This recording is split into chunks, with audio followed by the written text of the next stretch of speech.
Welcome to our channel. నేను యజ్ఞమూర్తి. రీసెంట్గా మన ముందుకు వచ్చినటువంటి సంక్రాంతికి వస్తున్నాం సినిమాలో ఐజీ క్యారెక్టర్లో బాగా ఆకట్టుకున్నటువంటి నటుడు, అందరి దృష్టిలో పడినటువంటి నటుడు ఇప్పుడు మన ముందున్నారు. నిజానికి సంక్రాంతి సీజన్లో వచ్చినటువంటి గేమ్ చేంజర్లో కూడా ఆయన 2-3 సన్నివేశాలు, కీలకమైనటువంటి సన్నివేశాలు కనిపించారు. ఇక సంక్రాంతికి వస్తున్నాం సినిమాలో అయితే నిజంగా చెప్పాలంటే ఆయన క్యారెక్టర్ చూసినప్పుడు యాక్చువల్ నాకు వేరే నటుడు కూడా కనిపించారు. సో ఇది యాక్చువల్ అంత పెద్ద నటుడు చేయాల్సినటువంటి పాత్రని ఈయనకి ఇచ్చారు. దానికి 100% న్యాయం చేశారు అనేటువంటి పేరు సంపాదించుకున్నారు. అతి స్వల్ప కాలంలోనే నాకు తెలిసి 8 సంవత్సరాలు అయి ఉంటుంది ఆయన ఇండస్ట్రీకి వచ్చి. ఈ 8 సంవత్సరాల్లో కనీసం సంవత్సరానికి 10 సినిమాలు తక్కువ కాకుండా ఇంకా ఎక్కువే అనుకుంటాను. సరాసరిన అన్ని సినిమాలు వరుస ఆఫర్లతోటి ఆయన ఇప్పుడు దూసుకుపోతున్నారు. సో ఆయనే వడ్లమాని శ్రీనివాస్. ఒకప్పుడు ప్రభుత్వ ఉద్యోగిగా, ఇంకా చెప్పాలంటే జాయింట్ కలెక్టర్గా విధులు నిర్వహించి సినిమా అవకాశాలు వెలువెత్తుతూ ఉండగా దానికి రిజైన్ చేసి ఇప్పుడు పూర్తిగా నటనకి అంకితమైనటువంటి ఆయన సో ఎందుకు ఈ వైపు మళ్ళారు అంటే మంచి ప్రభుత్వ ఉద్యోగం, మంచి హోదా అవన్నీ వదులుకొని అక్కడ వచ్చేటువంటి ఆ గుర్తింపు కానివ్వండి, అంటే ఆయన చేసినటువంటి ఉద్యోగం అటువంటిది. అంత మంచి ఉద్యోగాన్ని వదులుకొని లాటరీ అయినటువంటి సినిమా రంగాన్ని ఎందుకు ఎన్నుకున్నారు? సో ఇప్పుడు ఎలా ఉంది ఆయన దానికి, అంటే ఆయన ఎన్నుకున్న దానికి న్యాయం జరుగుతుందా లేదా అని అడిగే తెలుసుకుందాం. నమస్కారం శ్రీనివాస్ గారు. థ్యాంక్ యూ మూర్తి గారు. చాలా నుంచి సార్ మిమ్మల్ని కలవాలని కూడా అనుకుంటున్నాను. నాకు మీ ఇంటర్వ్యూస్ బాగుంటాయి, నచ్చుతాయి. Thank you. కొంత ధర్మంగా ఉంటాయి. సో సంచలనాలు కోరుకోకుండా అంటే ప్రపంచమే సంచలనాల ప్రపంచం అయిపోయింది సార్. మామూలుగా మాట్లాడితే ఏది అంటే మీ నాన్నగారు ఉన్నారా అని అడిగితే నచ్చదు ఆవిడకి. మీ బాబు ఉన్నాడానో మీ అమ్మ మొగుడు ఉన్నాడో అని పిలిచి రోజుల్లోకి జారిపోయిన సమాజంలో బతుకుతున్నాం. అక్కడక్కడ మీలాంటి ధర్మంగా ఇంటర్వ్యూ చేసే వాళ్ళు తగిలినప్పుడు రాబుద్ధి వేస్తుంది, మాట్లాడబుద్ధి వేస్తుంది. Thank you so much. మీరు చాలా పెద్ద ఇంట్రడక్షన్ ఇచ్చారు నా గురించి. థ్యాంక్ యూ వెరీ మచ్ అండి. నేను 2017లో సినిమా ప్రస్థానం ప్రారంభించినప్పటికీ 19 జూన్ నుంచి నేను ఉద్యోగం నుంచి బయటకు వచ్చి లీవ్ పెట్టి హైదరాబాద్ వచ్చినప్పటి నుంచి ఈ 5 సంవత్సరాల కాలంలో ఉద్యోగంలో ఉండగా ఒక 10 సినిమాలు చేసి ఉంటాను. ఆ 2 సంవత్సరాలు 17-18లో. ఇప్పుడు 19 నుంచి 24 దాకా తీసుకుంటే ఈ 6 సంవత్సరాల్లో 1 సంవత్సరం కరోనా మింగేసింది. 5 సంవత్సరాలు గట్టిగా 5 సంవత్సరాలు ఈ ఊరు వచ్చి నేను సినిమా ప్రయాణాన్ని కొనసాగించిన తర్వాత దగ్గరగా 115 సినిమాలు చేశాను ఈ 5 ఏళ్లలో. నేను ఉద్యోగం 2 ఏళ్లలో మీరు జాయింట్ కలెక్టర్ హోదాలో నేను ప్రాజెక్ట్ డైరెక్టర్ DRDAగా ఎక్కువ రోజులు పనిచేశాను. రూపన్ సర్వీస్ ఈ డ్వాక్రా సంఘాలు.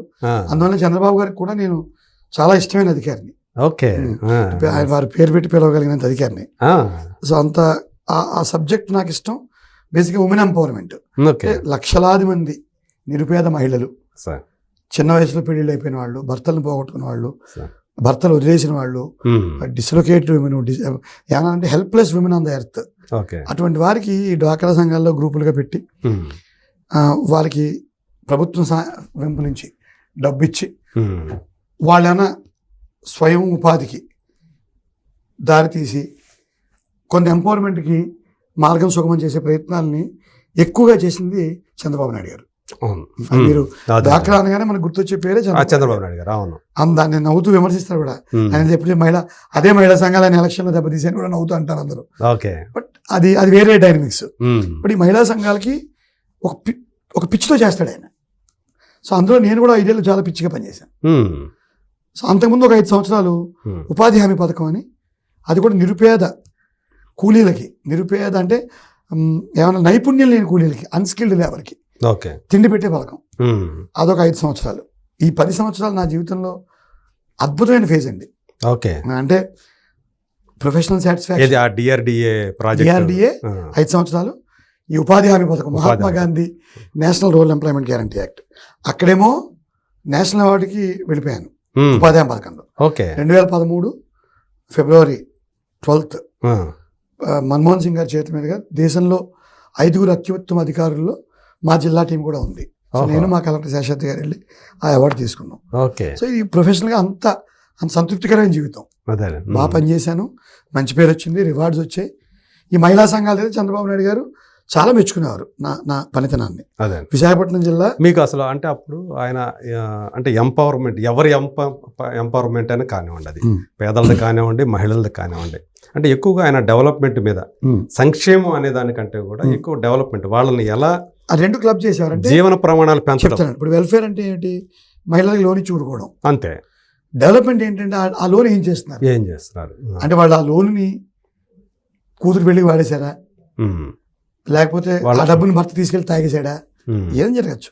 అవును. ఇప్పుడు గ్రామీణ భారతంలో ఇంత మంది ముఖ్యమంత్రులు, ఇన్ని రాజకీయాలు, ఇంత సంక్షేమం జరిగిన తర్వాత కూడా ఇంకా పేదరికంలో ఉండి కూడా నేను చెప్పే ఏకైక కారణం, ముఖ్యంగా నేను పనిచేశాను కాబట్టి,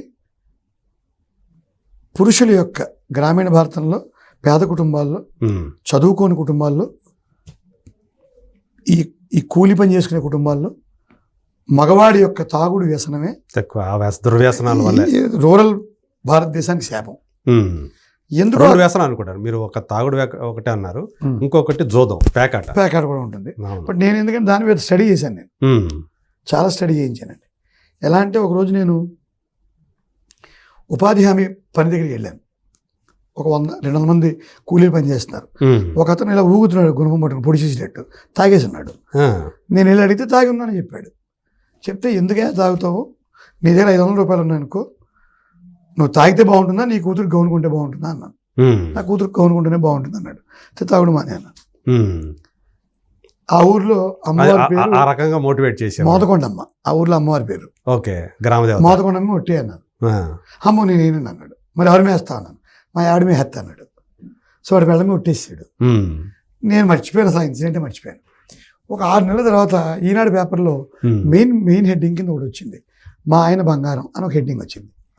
అది ఏంటంటే ఆవిడ ఇచ్చిన ఇంటర్వ్యూ. ఇతను 6 నెలల్లో మందు మానేసి చక్కగా ఆరోగ్యవంతుడైపోయి గొప్పగా. అప్పుడు నాకు ఒక సంతృప్తి అది అని దాని మీద రాశారు. ఇలాగా శ్రీనివాస్ గారు వచ్చి ఒట్టేసి, ఆ ఒట్టేసిన ఫోటో కూడా వేశారు.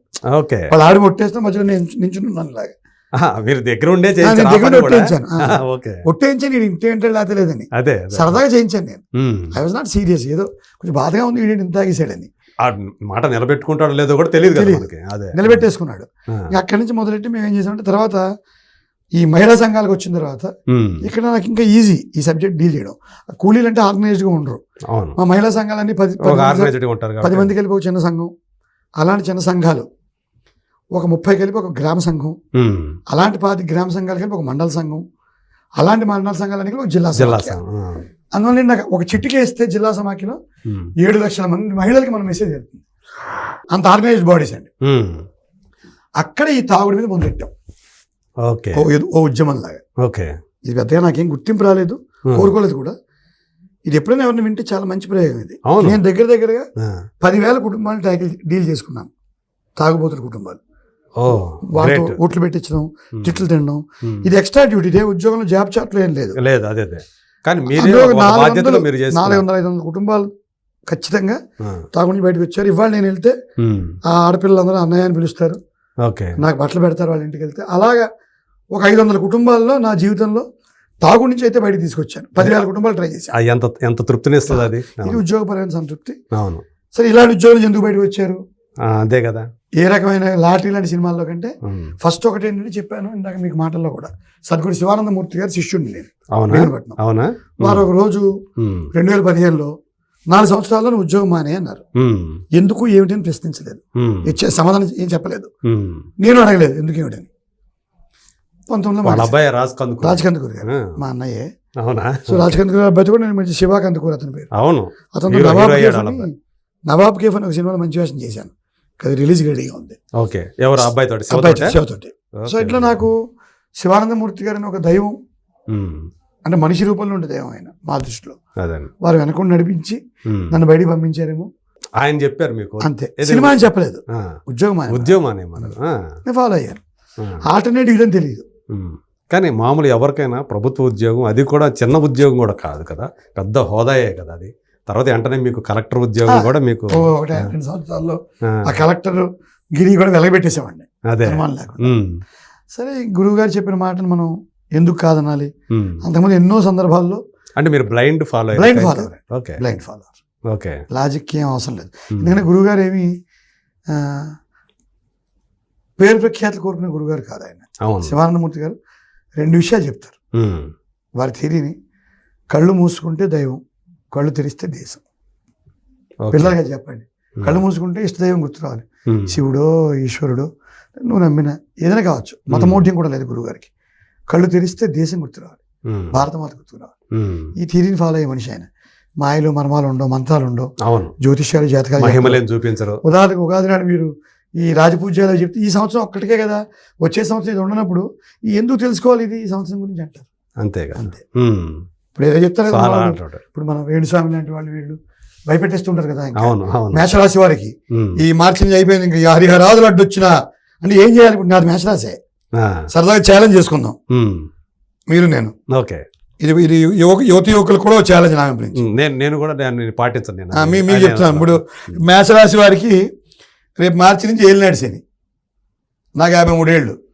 ఈ 7 ఏళ్ళు అడుక్కోమంటున్నారు నన్ను జ్యోతిష్యులు అందరూ, అడుక్కు తినమంటున్నారు.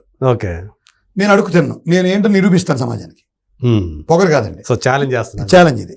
ఓకే, నా వెనకాల శివానందమూర్తి గారు అన్నారు. ఓకే, ఇప్పుడు మీకు ఏలినాటి శని అంటే వారి రాబోయే రోజుల్లో శని అని చెప్పింది ఎవరు? మొత్తం అన్ని అంటే మేషరాశి వాళ్ళందరూ, మేషరాశి వాళ్ళందరూ పాపం అందరూ అడుక్కోవాల్సిందే. కానీ ఎంతమంది ఉండరు పాపం. మరి 1,00,000 మంది బెచ్చగాలని సమాజం తట్టుకోగలదా? మరి వేణుస్వామి గారు చెప్పాలి ఇది ఆన్సర్. కొంచెం ఇదే. సో అలాంటి వాళ్ళందరికీ కూడా బోల్డ్ మంది చెప్తున్నాడు. ఒకడు మన హిందీ తెలుగు మిక్స్ చేసి మాట్లాడతాడు. మనము ఏమీ చెయ్యలేము, మేషరాశి వాడు చావాల్సిందే అన్నాడు. అంటే ఎలా మరి ఇలా చాలా మంది ఉంటారు, లక్షల్లో కోట్లు. వీళ్ళందరూ మరి ఎలా పరిస్థితి, వీళ్ళందరూ ఎలా బతకాలి? మా అందరికీ బొచ్చులు ఇస్తే అన్న గవర్నమెంట్ సంక్షేమ పథకం కింద మేషరాశిలో పుట్టడం కూడా ఏముండదండి. దీనికి గురుగారు ఒక మాట చెప్పారు, జ్యోతిషాస్త్రాన్ని అపహాసం చేయరు. గురుగారు ముండేన్ ఆస్ట్రాలజీ అని గొప్ప గొప్ప సదస్సులు నిర్వహించారు శివానందమూర్తి గారు. వీటన్నిటికీ మించి భక్తి గొప్పదంటారు గురుగారు. జ్ఞానం కంటే, తపస్సు కంటే, యజ్ఞం కంటే, యాగాల కంటే, ఈ శాస్త్రాల కంటే అన్నిటికంటే గొప్పది భక్తి. ఓకే, అది ఏదైనా చేస్తుందని నమ్ముతారు గురుగారు. ఓకే, అంటే ధ్యానం అంటే యాక్చువల్గా భక్తి ఉన్నవాడు ఉండొచ్చు. ఇప్పుడు మామూలుగా అప్పుడు గురుగారు మంచి మాట చెప్తారు. ఇప్పుడు మన దిన కూర్చున్నావా, ఈ టైంలో భారతదేశంలో ఈ టైంలో గివెన్ ద టైం 10 కోట్ల మంది గోళ్లలో ఉంటారు. రైట్, అవును, చాలా భక్తిశాలి దేశానికి. ఏదో రకంగా అది కాపాడుతుంది, వెళ్తుంది, దేవుడి దగ్గరికి వెళ్తుంది. 10 కోట్ల మంది at any given point in time, భారతదేశంలో 10 కోట్ల మంది at any given point in time గుళ్ళో ఉంటారు. సో నేను అది నమ్ముతాను, నా ఇష్ట దైవాన్ని గురుస్తాను, శివానందమూర్తి గారి పాదాలు పట్టుకుంటాను, మార్గం చెప్పు స్వామి అంటాను, కష్టపడతాను అంతే. ఇప్పటికీ ఆయన ఇప్పుడు భౌతికంగా మన ముందు లేకపోయినా ఆయన్ని చేస్తానే ఉంటారా? ఇప్పుడు నేను 4 సివిల్ సర్వీస్ ఇంటర్వ్యూస్ పోయి, 2 గ్రూప్ 1 ఇంటర్వ్యూలో గ్రూప్ 1 ఇంటర్వ్యూ పోయి, హైయెస్ట్ ఎగ్జామ్స్ 5 ఇంటర్వ్యూలు పోయి, చేతికొచ్చిన డిఎస్పీని వదిలేసి. అవునా? రంగనాథ్ గారు నేను బ్యాచ్మేట్స్ డిఎస్పీలో. అవునా? హైడ్రా రంగనాథ్ గారు డిఎస్పీగా. ఆయన 12, 13 ర్యాంకు, నాది 16 ర్యాంకు. ఓకే, 2-3 ర్యాంకులు అవుతాను నేను. దాదాపు ఒకే బ్యాచ్ అనమాట మీరు. సేమ్ బ్యాచ్, నేను డిఎస్పీనండి. బ్యాచ్ ఏముంది, అదే ఐ వాజ్ ఆల్సో డిఎస్పీ. నేను తీసుకోలేదు. అంటే బ్యాచ్ మీన్స్ ఒకేసారి వచ్చారా? ఒకే గ్రూప్ 1. అంతకుముందు మరి ఆయన సంగతి నాకు తెలియదు. అంతకుముందు 4 ఐఏఎస్ ఇంటర్వ్యూ కూడా వెళ్ళాను. సో ఇవన్నీ పోతే ఏమైంది, నా జీవితం అయిపోయిందా? అలాగే రేపు మేషరాశి వాడికి 2 ముట్టికాయలు వేస్తే కాలం కర్మం కలిసి 2 ముట్టికాయలు పడతాయి, మళ్ళీ బయటకు వస్తాను, తట్టుకొని వస్తారు కదా. ఆరోగ్యంగా ఉన్నాను, వ్యసనాలు లేవు, రోజు రన్నింగ్ చేస్తాను. ఓకే, ఎలాంటి వ్యసనాలు? ఏ ఒక్క వ్యసనం లేదు. I don't smoke, I don't drink. Okay, లేదు. ఇంకేముంది, సినిమా జీవితంలో ఎప్పుడు లేదా? లేకపోతే ఎప్పుడంటే చిన్నప్పుడు ఉంది నాకు. పెళ్లి కాకముందు కూడా పాపం ఆవిడ ఆ విచిత్రం, ఉద్యోగం రాకముందు కూడా లేదు. ఓకే, నేను ఉద్యోగంలోకి వచ్చిన ఒక 5 సంవత్సరాలు స్మోక్ చేశాను, డ్రింక్ చేశాను. ఒకరోజు సాయంత్రం శివానందమూర్తి గారి పాద పద్మాలకి దండం పెట్టుకుని 2004లో, నేను 98 నుంచి 2004 దాకా సిగరెట్, మందు తాగాను 6 సంవత్సరాలు. ఓకే, 2004లో శివానందమూర్తి గారి పాదాల మీద వదిలేశాను. ఓకే, ఇది 25 అండి, 21 సంవత్సరాలు. No looking back. Okay, no looking back. పెళ్ళైన తర్వాత ఉందన్నమాట. పెళ్ళైన తర్వాతే ఉంది. మా ఆవిడ తేలేదు కానీ 6 ఏళ్ళు చేశాను లైఫ్లో. ఓకే, బట్ ఇంక తర్వాత ఒకే రోజు 2 స్పాట్ గురుగారి పాదాలు వదిలేసి ఇంకేమైనా భయం. కానీ దానివల్ల ఒకేసారి 2 మానేయటం వల్ల అవుతుంది. మీ శరీరం దానికి మైండ్ రన్నింగ్ పెట్టుకున్నాను ఆల్టర్నేటివ్గా. కొంచెం ఎక్కువ తాగామండి సిగరెట్లు, రోజుకు 15 సిగరెట్లు తాగేసేవాడిని. ప్యాకెట్ కంటే ఎక్కువ ప్యాకెట్ తాగేసారు. 1.5 ప్యాకెట్స్ 2 ప్యాకెట్స్ తాగేవాడిని. అబ్బా. గురుగారి మీద ధ్యాస పెట్టుకున్నాను. విశాఖపట్నంలో పనిచేసేవాడిని, సముద్ర తీరం. పొద్దున్న లేచి పరిగెత్తేవాడిని. ఆ పరుగు జీవితంలో అంతర్భాగం అయిపోయింది. ఇప్పుడు నేను ఇప్పుడు 53 ఏళ్ల వయసులో ఇంత ఎనర్జెటిక్ రన్నింగ్ ఇప్పుడు కూడా చేస్తుంటారు. అయ్యో రోజు 8 కిలోమీటర్లు 10 కిలోమీటర్లు పరిగెత్తారు, జాగింగ్ చేస్తారు. క్యారెక్టర్ బట్టి అవసరం 4 కిలోలు పెంచుతాను, మళ్ళీ తగ్గిస్తాను. ఓకే, అంతే. బేసిక్ గా ఫిట్ గా ఉండడానికి ప్రయత్నం చేస్తాను. అదే కాకపోతే సరే, మీ క్యారెక్టర్ ఏదైతే డిమాండ్ చేస్తారో కొంచెం ఒక 5 కిలో అటు ఇటు చేసుకుంటూ ఉంటాను. బట్ నా జీవితానికి పిల్లలు కూడా చెప్తాను, బద్దగించకండి, పరిగెత్తండి.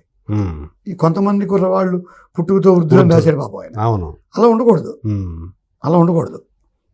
పేర్లకి పకీర్లకి నిబద్ధలు అన్నాడు కదా మహాకవి. అలా ఉండొద్దండి. పరిగెత్తండి పిల్లలు. ఎందుకంత నిస్సత్వ, డ్రగ్స్, సిగరెట్లు మానగలమా? మానితే ఆల్టర్నేటివ్ డి అడిక్షన్ ఏంటి? నేను డి అడిక్షన్ వెళ్ళాల్సిన స్థాయి నాది. నేను రోజు తాగేవాడిని, డైలీ లిక్కర్ తాగేవాడిని, డైలీ సిగరెట్ తాగేవాడిని. ఫైన్, మార్నింగ్ నమస్కారం. ఇది కాదు నా జీవితానికి ఆధారం. ఇందుకు కాదు నేను పుట్టింది. మా అమ్మ నాన్న నన్ను కన్నది రోజు 2 ప్యాకెట్ సిగరెట్లు తాగడానికా? కష్టపడి పాపం ఆవిడ 9 నెలలు మోసి ఈయన పెంచి పెద్ద చేసి మన సిగరెట్లు మందు తాగడానికే మన అమ్మ నాన్న మన కన్నది. అంటే వాళ్ళు పాపం వాళ్ళు ఊహించుకుని ఊహించుకుని కానీ ఉంటారు. ఆ టైంలో నేను చేతిలో తీసుకుని చాలా ఆనందించుంటారు. నువ్వేమో ఇప్పుడేమో ఈ బేవర్స్ పనులు చేస్తే ఎట్లా? అది మైండ్ లో పెట్టుకుంటాను. అంతే. ప్లస్ సిరివెన్నెల గారి సాహిత్యం అంటే మీరు అన్నారు కదా, ఇప్పుడు అమ్మ ప్రసవించినప్పుడు మనం చేతిలో తీసుకున్నప్పుడు ఎంత మురిసిపోయి ఉంటారు. అంతే కదా. మనం ఇలా డైవర్టెడ్ రూట్స్ పట్టుకోవడానికి కాదు కదా. సో యూత్ అంతా ఖచ్చితంగా గుర్తుపెట్టుకోవాలి. ఇప్పుడు భారతదేశ ప్రధాన సమస్య, India is a nation of young men and women. అవును, భారతదేశంలో almost 68% of the country is around 30 years. 30 సంవత్సరాల వయసు. దేశాన్ని ముందుకు తీసుకెళ్లేది వాళ్లే కదా. మరి వాళ్ళందరూ ఇలా చాలా తెలివైన వాళ్ళు మా జనరేషన్తో పోలిస్తే. అవును, కానీ మా జనరేషన్ మెచ్యూరిటీ కానీ నిబద్ధత కానీ లోపిస్తుంది. అదే ఈ రకమైనటువంటి అంటే అనేక ఆకర్షణలు ఎక్కువగా చెడు వైపు తీసుకెళ్ళి డ్రగ్స్ వచ్చాయి కదా. డ్రగ్స్ వచ్చాయి. It's all prevalent everywhere, all pervading like God. ఇప్పుడు వీడ్ అనేది, గంజాయి అనేది సందుల్లో గొంతుల్లో కిళ్ళీ షాపుల్లో పాన్ షాపులో దొరుకుతుంది. అది ఎవరు అదే దీనికి దాసరి రంగాచార్య గారు రాశారు మృత్యోర్మ అమృతంగమయ్య అని ఒక పుస్తకం. ఎవరైనా పిల్లలు చదవాలని తెలుగు వస్తే చదవండి. మృత్యోర్మ అమృతంగమయ్య. అంటే భారతదేశం సనాతన ధర్మాన్ని పాటిస్తూ ఇతర ధర్మాలను కూడా కలుపుకుంటూ ఒక అద్భుతమైన కుటుంబ వ్యవస్థని, సమాజ వ్యవస్థని నిర్మించుకుంది. ఎన్నాళ్ళు పట్టింది? 10,000 సంవత్సరాలు పట్టిందటండి. ప్రిమిటివ్ స్టేజ్ నుంచి, ఆటవిక ప్రవృత్తి నుంచి మనిషి, ముఖ్యంగా పశుబలం కలిగిన మగవాడు, శారీరకంగా ఆడవాళ్ళకన్నా బలవంతుడు, వీటిని కంట్రోల్ చేయడానికి 10 ఏళ్ళు పట్టింది. కుటుంబం అనే వ్యవస్థలు బిగించారు. కానీ ఆ కంట్రోలింగ్ పాయింట్ కనుక లేకపోతే అసలు వేరే విధంగా ఉండేది. ఆ కుటుంబ వ్యవస్థ నుంచి బయటకు వచ్చేసి సర్వనాశనం చేయడానికి, మృత్యువుకి వెళ్ళడానికి 70 ఏళ్ళు పట్టింది. సో మరి ఏంటి మార్గం? మృత్యోర్మ అమృతంగమయ. మరి ఈ మృత్యు నుంచి మళ్ళీ అమృతమై వెళ్ళాలంటే మళ్ళీ పెద్ద బాల శిక్షే, మళ్ళీ వటపత్ర స్థాయి రావాల్సిందే. ఏమంటారు, మన అశ్వత్థ ఆకు మీద, రావి ఆకు మీద మళ్ళీ విష్ణుమూర్తి, మొత్తం జీరో అయిపోవాలి మొత్తం సమాజం. ఇప్పుడు మీరు యూట్యూబ్ ఇంటర్వ్యూ చూస్తే చాలా సమాజం ఏంటో తెలిసిపోతుంది. ఎవరినెవరిని ఇంటర్వ్యూ చేస్తున్నారు మీరు, ఎవరెవరి జీవితాలు మీరు మాకు తెలియజేస్తున్నారు. ఇప్పుడు నాకు ఇష్టం, ఎందుకు ఇష్టం మీరు అడగచ్చు. ఎందుకు చూస్తావు నువ్వు? మరి మా ఆవిడ కూడా తిడుతూ ఉంటుంది, ఎందుకు చూస్తాను. నేను చూడని యూట్యూబ్ ఇంటర్వ్యూ ఉండదు, ఉప్పలబాల్ ఇంటర్వ్యూ కూడా చూస్తాను. ఎటు వెళ్తుంది సమాజం? ఎవరు అడ్డుపడతారు? ఎవరిని అడ్డుపడగలరా? అసలు నా ఇంటర్వ్యూ ఏమైనా చూస్తారా? ఇన్ని గోల్ చెప్పి అది ఏది మనం పిక్ చేసుకోవాలి, ఏది ఎంచుకోవాలి అనేది మన చేతిలో ఉంటుంది, మన చేతిలో, మన మైండ్ సెట్. అది ఎవరో ఒకరు నేర్పాలి. ఉదాహరణకి బూత్ మాటలు మాట్లాడడం తప్పు కాదంటున్నారు. ఇప్పుడు సినిమాలు కూడా వచ్చేసాయి. అంటే బయట సందర్భంలో మాట్లాడతాం కదా అంటున్నారు. అమ్మా నాన్న ముందు మాట్లాడవు కదా. మరి అమ్మా నాన్న ముందు మాట్లాడలేని మాటని నువ్వు సినిమాలో ఎందుకు పెడుతున్నావు? దర్శకులు ఎందుకు పెడుతున్నారు? ఓటీటీలకి సెన్సార్ తక్కువ కాబట్టి శృంగారం డోసు పెంచారు. ఎవరు బాధ్యులు దీనికి? మరి ఎట్లా? మరి నువ్వు సినిమా యాక్టర్ ఎందుకు అయ్యావంటే అసలు సెన్సారే లేదు, ఓటీటీ సెన్సారే లేదుగా. కాదు, కొన్ని నిబంధనలు మాత్రం ఉండవు. ఇప్పుడు సోషల్ మీడియాలో యూట్యూబ్లో నువ్వు పెట్టడానికి అసలేం లేదుగా. అవును, చాలా మంది పిల్లలు వచ్చేసి కొన్ని రెగ్యులేషన్స్ ఉంటాయి. ఉంటాయి, చిన్న చిన్న రెగ్యులేషన్స్ ఉంటాయి. అంటే ఇదంతా ఎందుకు చెప్తున్నానంటే మృత్యువర్మ అమృతంగా వెళ్ళి అమృతం కేసు వెళ్ళాలి. అవును, అందరం కూడా. నేను నా లైఫ్ని ఎలా తీసుకుంటానంటే పిల్లలకి ఏం చెప్తానంటే ఏ పరిస్థితి నుంచి ఎటైనా ప్రయాణం చేయడానికి కాదు విల్ పవర్ డెవలప్ చేసుకోండి. శ్రీరామ సీతారామ శాస్త్రి గారు చెప్పినట్టు చేరాల కళ్ళకోట రణమేరా రాచబాట, యుద్ధం ఒక్కటే. నీకు ఒక దుఃఖం వచ్చింది, దుఃఖాన్ని దిగమింగాలంటే మానసిక వ్యవసాయం చేయాలి, గంజాయి వ్యవసాయం కాదు, మానసికమైన వ్యవసాయం చేయాలి. నీకు నువ్వు చెప్పుకోవాలి సమాధానం, ఇష్టమైన గుడికి వెళ్ళాలి, ఇష్టమైన పాట వినాలి. అలాంటి వాటి నుంచి నువ్వు వ్యవసాయం చేసి జీవితం సులువు బరువు కాదు అనిపించుకోవాలి. శాస్త్రి దాని నుంచి ఆ బాధ నుంచి ఉపశమనం పొందడానికి అనేక రకమైన మంచి మార్గాలు ఉన్నాయి, వాటిని ఎంచుకోకుండా. ఎప్పుడు హనుమూరి గారు చెప్పారు, నువ్వు దేవుడిని నమ్మినా నమ్మకపోయినా పొద్దున్నే వెళ్ళి ఆ సుప్రభాతం వింటే ఆ గుడి గోపురం వెళ్ళిపోతూ పావురాలు ఎగిరిపోతున్నప్పుడు పొద్దున్నే సుప్రభాతం వింటే వచ్చే ఆనందం దేవుడిని నమ్మకలేదు. నువ్వు అందులో ఒక వైబ్రేషన్ ఉంది, దాన్ని ఎంజాయ్ చేయడం. ఇట్లా మీరు ఈ మాట ఈ రెండింటి నుంచి మీరు బయటకు వచ్చేసినప్పుడు అత్యధికంగా సంతోషపడింది ఎవరండి? భార్య ఖచ్చితంగా కదా, అంతే. భార్య ఆమె ఆశ్చర్యపోయి ఉంటుంది కదా. మీరు ఆశ్చర్యం తనకి తెలుసు. నేను షీ వాజ్ నాట్ హ్యాపీ, జరుగుతుంది ఏదో రోజు బయటకు వస్తాను అనుకున్నారు. నేను టక్కన ఒకే రోజు వదిలేశాను. ఆ రోజు ఇబ్బంది లేకుండా ఇబ్బందిని రన్నింగ్ ద్వారా అధిగమించాను. అది కదా, దృష్టి రన్నింగ్ పెట్టుకున్నాను. అప్పటికి మీకు పాప కూడా తను కూడా 2 years old నేను మానేసేసరికి. తనకు తెలియదు ఇంకా రాకముందే మానేసారు కాబట్టి. అదే మనం చూస్తూ ఉంటాం టీవీలో ఒక యాడ్ వస్తూ ఉంటుంది, పాప ముందే తాగుతూ ఉంటాడు. ఏం లేదు, అది రాలేదు ఆ సిచ్యువేషన్. పద్ధతిగా ఉండమనే పిల్లలకి చెప్పాను, యూత్కి. నా జీవితాన్ని తీసుకోండి, మొన్న 2 ఇంటర్వ్యూలో చెప్పాను, మళ్ళీ చెప్తాను. I was a bundle of failures. వైఫల్యాలు. కానీ వాళ్ళు వైఫల్యాలు చెందని వాళ్ళు ఎవరండి? అంతే. అక్కడి నుంచి నేను కూడా I'm very happy about my life. మీరు అడగచ్చు హైడ్రా రంగనాథ్ గారు బాగున్నారు కదా మీకంటే, ఎవరు డిసైడ్ చేస్తారు? Relative terminology. ఎవరు బాగున్నా ఎవరు బాగాలేకుండా రిలేటివ్ టెర్మినాలజీ. నువ్వు హ్యాపీగా ఒక థంబ్ రూల్ బెంచ్ మార్క్ పెట్టి బతుకుతున్నావా లేదా? నేను ఇప్పుడు వాళ్ళు రాత్రి షూట్కి వెళ్తాను, ఇట్ గివ్స్ మీ హ్యాపీనెస్, ధర్మంగా ఉంటాను. 2, ఎప్పుడు ఇలాంటి మంచి చెప్పడానికి ప్రయత్నం చేస్తాను, పిల్లలు కలిస్తే ఇలాంటి మంచి చెప్పడానికి చేస్తాను. మీ యంగ్ డైరెక్టర్స్ కూడా అంటూ ఉంటారు, నా ఇంటర్వ్యూస్ బాగా చూస్తారు. ఇంత జర్నీ నుంచి ఇలా వచ్చింది. సినిమా రంగం మీకు తెలియదే ఉంది, ఇక్కడ ఆశే ఆధారం. అంతే, ఎవరికైనా అంతే కదా. అంతే, సినిమా రంగంలో ఉన్నాడు. ఈ మొక్క పెరగాలంటే ఆశ అని నీళ్లు పోస్తుంటాం, విపరీతంగా పోయాలి. అది ఎండిపోకూడదు కూడా, నీ కుండలో నీళ్ళు ఎండిపోకూడదు. ఇదేంటంటే ఒక నిరంతర ప్రవాహం లాంటి. ఎంతోమంది వందల వేల మంది ఇండస్ట్రీలోకి రావడానికి ప్రయత్నాలు చేస్తూ ఉంటారు. కొత్త నీరు వస్తూ ఉంటుంది, కొంత పాత నీరు పోతూ ఉంటుంది. ఆ పాత నీరు ఇంకా ఎదగడానికి ప్రయత్నం చేసే లోపలే కొన్ని మాయమైపోతూ ఉంటాయి. మనకు వాళ్ళని రోడ్ల మీద చూస్తూ ఉంటే బాధ కలుగుతూ ఉంటుంది. ఒకప్పుడు ఈయన ఎలాంటి జీవితం గడిపాడు ఈరోజు అని అనిపిస్తూ ఉంటుంది. అదే నేను అంటున్నాను, ఈరోజు అది అలాంటి ఉద్యోగాన్ని వదులుకొని మీరు అంటే ఒక సేఫ్ జాబ్, ఒక సెక్యూరిటీ ఉన్నటువంటి జాబ్ కదా, పైగా ఒక హోదా కూడా ఉంది మీకు. ప్రభుత్వం తరపు నుంచి లభించేటువంటి అనేక సౌకర్యాలు, అలవెన్సులు అన్నీ ఉంటాయి మీకు. అంటే మీ చుట్టూ ఒక నౌకర్లు ఉంటారు, ఇప్పుడు మనం సబ్జెక్ట్ వెళ్ళాం. సో యంగ్ డైరెక్టర్స్ అందరూ నా ఇంటర్వ్యూ పెట్టి వింటా అని చెప్పారు మొన్న. I felt so happy. సరే కొంచెం డౌన్లో ఉంటే మీ ఐ డ్రీమ్ ఇంటర్వ్యూ కానీ సుమన్ ఇంటర్వ్యూ కానీ చూస్తూ ఉంటాం sir. Okay. So you told many things about life. నా మిషన్ కూడా ఒకటే, మీరు ఒకవేళ సినిమాలు అటు ఇటు అయితే విశాఖపట్నం వెళ్ళి అన్ని కాలేజీలకి వెళ్ళి అందరూ నాకు బాగా పరిచయం. నేను ఇంకా బాగా చదువుకుంటాను, కావాలంటే చదువుకుని మంచి విషయాలు చెప్పడానికి ట్రై చేస్తాను. విన్నవాళ్ళు వింటాడు. విన్నప్పుడు మీకు చెప్పాను కదా, ఓ 10,000 మందిని ట్రై చేస్తే 400 కుటుంబాలు తాగు నుంచి బయటకు వచ్చాయి. చాలు. ఇట్లా యూత్ గానే మంచి విషయాలు చెప్పడం. విన్నవాడు వింటాడు, విన్నవాడు వినకపోవచ్చు. ఇప్పుడు మీరు 8 సంవత్సరాల క్రితం నటుడు అయ్యారు. 5 ఏళ్ళు వేసుకోండి. 8 ఏళ్ళ క్రితం స్టార్ట్ చేశాను. బట్ 5 ఏళ్ళు ఇప్పుడు మొత్తానికి చాలా తక్కువ టైంలోనే 125-130 సినిమాలు అయిపోయాయి. సినిమాలు అంటే చిన్న విషయం. 100వ సినిమా ఏదైనా గుర్తుపెట్టుకో. రాజాసాబు 100వ సినిమా షూట్ అయిందండి. ఓకే. రావాల్సిన మీరు చెప్పిన 115 సినిమాలు రిలీజ్ 90 అయ్యాయి. ఇప్పటికి రిలీజ్ 90 అయ్యాయి. ఇప్పుడు 100వ సినిమా యాక్ట్ చేసింది మాత్రం రాజాసాబు. మీరు లిస్ట్ లో సంతకాలు పెట్టినవి ఆ, షూట్ చేసినవి లెక్కేసుకుంటే 100th మూవీ రాజాసాబ్. ఓకే. ఒకవేళ రిలీజ్ అయ్యేది ఏదవుతుందో తెలియదు కానీ తెలియదు 90 సినిమాలు రిలీజ్ అయ్యాయి. రిలీజ్ అయ్యాయి. 90వ సినిమా సంక్రాంతికి వస్తున్నాం, ఓకే, కరెక్ట్గా 90వ సినిమా. 90th movie. సో సంక్రాంతికి వస్తున్నాం అనే సినిమా ఇప్పుడు చూసామా, అనిల్ రావు అది సంక్రాంతి విన్నర్ అని అందరూ డిక్లేర్ చేశారు. సో దిల్ రాజు గారికి అది ఒక 100 కోట్ల లాస్ ఇస్తే గేమ్ చేంజర్ ఇది 100 కోట్ల లాభాన్ని ఇచ్చింది. అంటే బ్యాలెన్స్ చేసింది, ఇక్కడ బ్యాలెన్స్ అయ్యాడు. మీకు పర్సనల్గా ఈ సినిమా ఆ వచ్చిన విజయం కానివ్వండి, ఆ పాత్ర కానీ ఎలాంటి ఎక్స్పీరియన్స్ ఇచ్చిందంటే ఏం చెప్తారు, ఎలాంటి ఫీడ్బ్యాక్ ఇచ్చిందంటే ఏం చెప్తారు? బేసిక్గా నన్ను నటుగా నిలబెట్టిన సినిమా అంటే రైట్. 115 సినిమాలు అయి ఉండొచ్చు. అందులో ఒక రోజు సినిమాలు ఉన్నాయి, అర రోజు సినిమాలు ఉన్నాయి, కనిపించి వెళ్ళిపోయినవి ఉన్నాయి, మంచి పెర్ఫార్మెన్సెస్ ఉన్నాయి.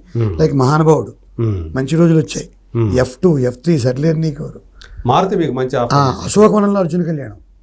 రైట్. అవును, అందులో హీరోయిన్ ఫాదర్గా అవార్డు విన్నింగ్ క్యారెక్టర్ అది. అవును, అంత బాగా చేయించాడు ఆయన. కాకపోతే అది పాండమిక్ టైంలో వచ్చింది. సో ఇవన్నీ చాలా మంచి చేశారు నాకు జీవితంలో. మారుతి గారు 6 సినిమాలు ఇచ్చారు, అనిల్ రావుపూడి గారు 6 సినిమాలు ఇచ్చారు. కానీ సంక్రాంతికి వస్తున్నా అనే సినిమాలో ఒక సీనియర్ నటుడు ఎవరైనా వేయాలేమో ఈ పాత్ర, అంత పాత్ర తీసుకొచ్చి నాకు ఇచ్చారు. నేను ఓపెన్ గా చెప్పాను, అదే రాజేంద్ర ప్రసాద్ గారు క్యారెక్టర్ అయి ఉండొచ్చు. అనిల్ గారు చెప్పింది అంటే ఒక పెద్ద నటుడు చేయాల్సిన పాత్ర నీకు వచ్చింది అన్నయ్య, జాగ్రత్తగా చేసుకోమని అనిల్ నాకు చెప్పాడు. నేను అనిల్ తమ్ముడు అంటే ఆయన నన్ను అన్నయ్య అంటాడు. ఆ క్లోజ్నెస్ ఉంది నాకు. ఆ పాత్ర ఇవాళ అంటే బయటికి వెళ్తే నేను నటుడిని ఇప్పుడు ఖచ్చితంగా. అంతకుముందు నేను కొంచెం 1-2 సందర్భాలు చెప్పుకోవాల్సి వచ్చేది, ఇప్పుడు ఇంక చెప్పుకోక్కర్లేదు. ఎక్కడికి వెళ్ళినా సార్ సంక్రాంతికి వస్తున్నాం చూసాం, లోయలో తోసారు, బాగా తోసారు, ఇలా చూసిన సన్నివేశాలు కూడా మనకి ఎనాక్ట్ చేయట్లేదు కానీ గుర్తు చేస్తున్నారు. దట్ అంటే it made me actor, complete actor. ఇప్పుడు ఇంకా నాకు ఇక్కడి నుంచి నా ప్రస్థానం మళ్ళీ కొత్తగా బిగిన్ అయినట్టు లెక్క. ఇంకో మెట్టు అంటే ఇప్పుడు ఇలా ఉందనుకోండి, ఇక్కడికి వచ్చాను, ఇప్పుడు ఈ జర్నీ మళ్ళీ స్టార్ట్ అయింది.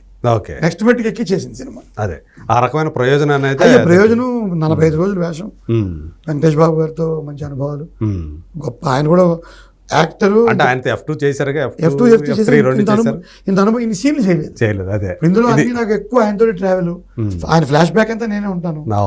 సో సినిమా అంతా బిగినింగ్ నుంచి ఆల్మోస్ట్ లాస్ట్ క్లైమాక్స్ లో ఆయన అందరినీ విలన్లందరినీ నరికేస్తున్నప్పుడు కూడా యమధర్మరాజు ఎలా చెప్పించారు. అవును. సో వెంకటేష్ బాబుతో ఒక పేరు ఉంది, యమధర్మరాజు అని నాతో చెప్పించారు. సో ఎక్కువ మాట్లాడడానికి, ఎక్కువ ఇంటరాక్షన్ అవకాశం వచ్చింది. సో ఆయనలో ఉండే ఆయన ఎప్పుడు ఒక మంచి మాట చెప్తారు, వెంకటేష్ గారు, ఇది 300 కోట్ల సినిమా కదండి అన్నాను, మరి 1000 కోట్ల సినిమా ఎప్పుడైనా అడగండి మీరు. ఒకటే ఆయన ఇస్తే వస్తుంది. అది నాకు భలే, అంటే నేను కూడా నమ్ముతాను ఆ సిద్ధాంతాన్ని. అదే నాకు ఒక ఐ ఓపెనర్. అంటే ఆయన కొంచెం ఆ స్పిరిచువాలిటీ అదొక మంచి జరిగింది. 45 రోజుల్లో ఒక పెద్ద ఆర్క్ ఉన్న క్యారెక్టర్. అనిల్ రావుపూడి గారితో నాకు అద్భుతమైన పరిచయం, అద్భుతమైన రిలేషన్ నాకు, మారుతి గారికి, అనిల్ రావుపూడి గారికి, పరశురామ్ గారికి. మేబీ నేను అనుకోవడం తర్వాత ఫర్దర్ సినిమాల్లో కూడా మీకు ఖచ్చితంగా ఒక ఉంటుందండి. అంటే బేసికల్గా రాసుకుంటారు, ప్రూవ్ చేసుకున్న వేషం ఇది. మరీ ఓవర్ హంబుల్ గా కూడా ఉంటే నటిస్తున్నాం అనుకుంటారు మీరు. ఏం లేదండి, అంతా కృపతో పాటు 6 సంవత్సరాలు నాకు నేను చెప్పుకునే ప్లస్ పాయింట్. ఓకే, యూత్ కూడా చెప్తాను. ఈ 6 సంవత్సరాల జర్నీలో, లేకపోతే మీరు 8 సంవత్సరాలు 5 సంవత్సరాలు, ఈ కన్సిబుల్ పీరియడ్లో బేసిక్గా నేను 1% కూడా వెనకడి వేయలేదు. ఓకే, రాక్ స్టడీ అంటారు చూసారా, రాక్ స్టడీగా నిలబడ్డాను. ఓకే, అందుకు విజయం నన్ను కొంత తట్టింది తలుపు. సినిమా రంగం మీరు అంటారు కదా, ఇది గ్యారంటీ లేని. అవును, అంతే కదా. ఎప్పుడు మనం పైకి వెళ్తాం తెలియదు. కొంత సర్టినిటీ ఇచ్చింది ఈ సినిమా, ముఖ్యంగా సంక్రాంతికి వస్తున్న సినిమా. అదే కొంత స్థిరత్వాన్ని ఇచ్చింది కెరీర్కి, రెమ్యునరేషన్లో హైక్ ఇచ్చింది. అంటే ఆర్థిక పరంగా కూడా మీరు సినిమా అంటే ఆ ఉద్యోగాలు వదిలిపెట్టి ఈ సినిమాలో, అంటే సినిమాల్లో అదంత ఇప్పుడు నాకు, అంటే మీరు ఆ మాట వస్తే నా ఏడాది జీతం నాకు సంక్రాంతికి వస్తున్నాక వచ్చింది. అంతే, ఒక సినిమాకి వచ్చేసింది. అదే కదా, అదే అంత ఇంకేం అక్కర్లేదు డిస్కషన్. నా ఏడాది జీతం సంక్రాంతికి వస్తున్నా ఇచ్చేసి. ఓకే, ఇప్పుడు పెరుగుతుంది, పెరుగుతుందిగా, పెంచుతాం కదా కొద్ది గొప్ప. సినిమా అంటే అంత. అంటే మీరేంటి సినిమాకి పెంచారా, లేకపోతే పర్టికులర్ ఫేజ్ తీసుకుంటాను. ఇప్పుడు సారంగపాణి పెంచుకోవచ్చు, అర్హత రావాలి. నేను పెంచేసుకుంటే మీరు ఒప్పుకుంటారు ప్రొడ్యూసర్స్, అంతే కదా. మార్కెట్లో సేలబిలిటీ, మరి కమోడికి ఎంత, కమోడిటీకి ఎంత శాలబిలిటీ ఉందో చూస్తారు కదా. సో అట్లా కొంత శాలబిలిటీ పెరిగిందేమో. అంటే సపోజ్ 50,000 ఆర్టిస్ట్ అనుకోండి, ₹1,00,000 ఆర్టిస్ట్ అయ్యారు, 75,000 ఆర్టిస్ట్ అయ్యారు. ఓకే. 75,000 పర్ డే 75,000 ఆర్టిస్ట్ అయ్యారు. Okay, nice. చాలు 2 కదా. రోజులు చేస్తే నెల జీతం. కానీ మీకు నెలలో కనీసం సగం రోజులైనా ఉంటుందిగా. ఈజీగా ఉంటాయి, అదే ఈజీగా ఉంటాయి. నేను కోటీశ్వరుడిని, సినిమా కోటీశ్వరుడు, సినిమా కూడా ఇస్తుంది. ఇబ్బంది ఏం లేదు. సో అంటే మీరు ఈ సినిమా రంగంలోకి వచ్చినప్పుడు, ఉద్యోగం మానేసి వచ్చినప్పుడు ఇంట్లో వాళ్ళు సపోర్ట్ చేశారా? మేము సపోర్ట్ అంటే నా వైఫే కదా. అదే మా అమ్మాయిలా మోడర్న్ గర్ల్, తన అడ్వకేట్, తన ముందే చెప్పింది గో హెడ్ అని. నా వైఫ్కి కొంచెం హెజిటేషన్ ఉన్నా బికాస్ శివానందమూర్తి గారు సలహా చెప్పారు కాబట్టి. సో తను కూడా ఆమెకు కూడా ఆయన అంటే బాగా గురి, ఓకే, నాకంటే ఎక్కువ గురి. ఓహో. సో ఇద్దరం మాట అనుకుని ధైర్యంగా హైదరాబాద్ వచ్చాం. అయితే ఆ విషయంలో ఒకే లైన్లో ఉన్నారు, ఒకే లైన్, భార్యాభర్తలు. అస్సలు ఇంచు కూడా భేదాభిప్రాయం లేదు. ఓకే. అస్సలు తను ఇప్పుడు కొంచెం ఇన్వాల్వ్ అవుతుంది కూడా మీ విషయం, కొంచెం కదా అది చూసుకో ఆ టైప్లో కొంచెం సలహాలు కూడా చెప్తుంది. ఓకే. మేము బాగుంటుంది అనుకుంటాం సార్. అంటే బేసిక్గా నేను ఎప్పుడు నా జీవన విధానంలో after all tomorrow is at another day అనే సూత్రాన్ని జీర్ణం చేసుకున్నాను. దానికి కారణం నా ఫెయిల్యూర్స్ కావచ్చు, మనం దేవుడు లేచామంటే ఈరోజు బతికే ఉండవురా, రేపు కొత్త రోజు, అంతే. ఆఫ్టర్ ఆల్ ఈ రోజు ఏం చేయాలి, tomorrow is at another day. ఇది గాన్ విత్ ద విండ్ అనే ఒక పుస్తకంలో ఆఖరి లైన్ అండి. ఏ పుస్తకం? Gone with the wind. Gone with gone with the wind ఒక అద్భుతమైన పుస్తకంలో ఓ లేడీ దాంట్లో మెయిన్ లీడ్ రోల్.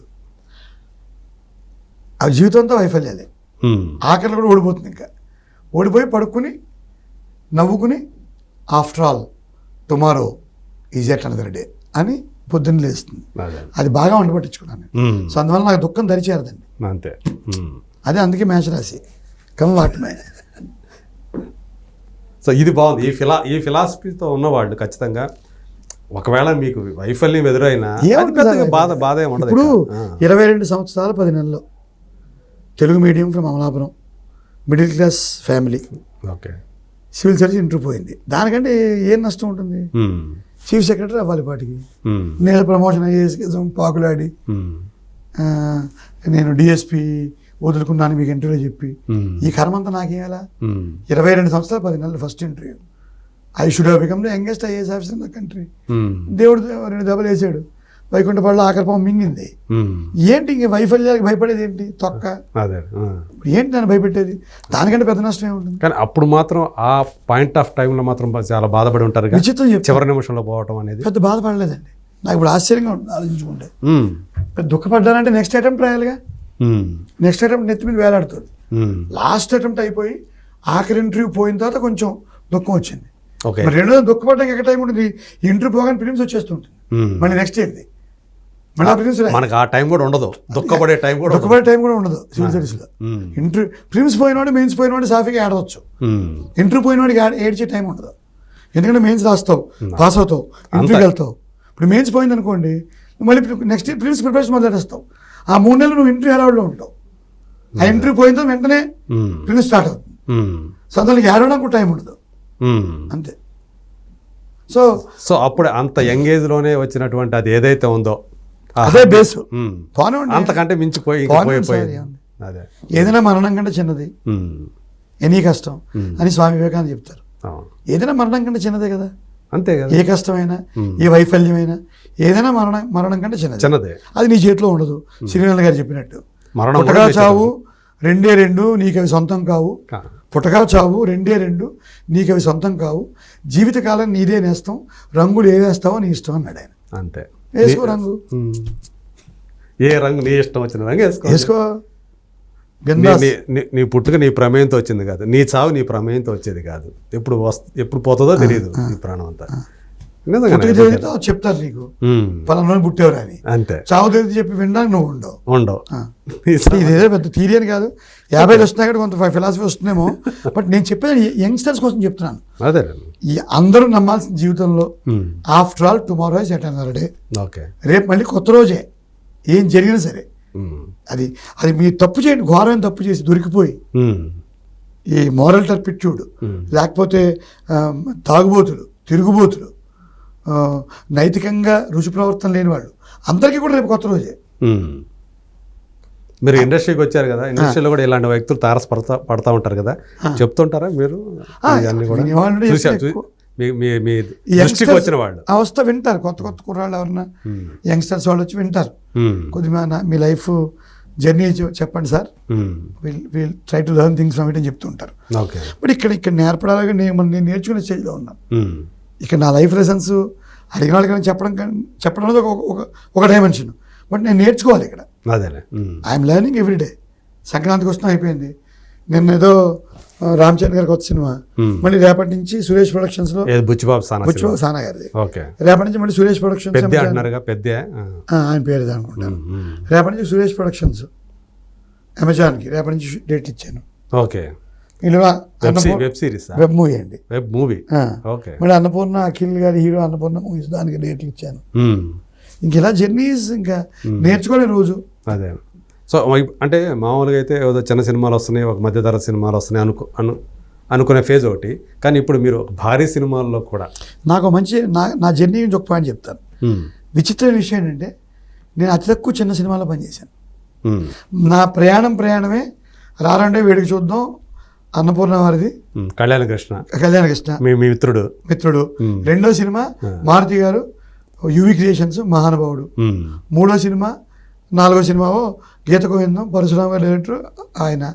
తర్వాత మధ్యలో ఒక సుబ్రహ్మణ్యపురం చిన్న సినిమా, జంబలగిరి పంపించి అని చిన్న సినిమాలు రెండు చేశాను. వీళ్ళ F2 దిల్ రాజు గారు.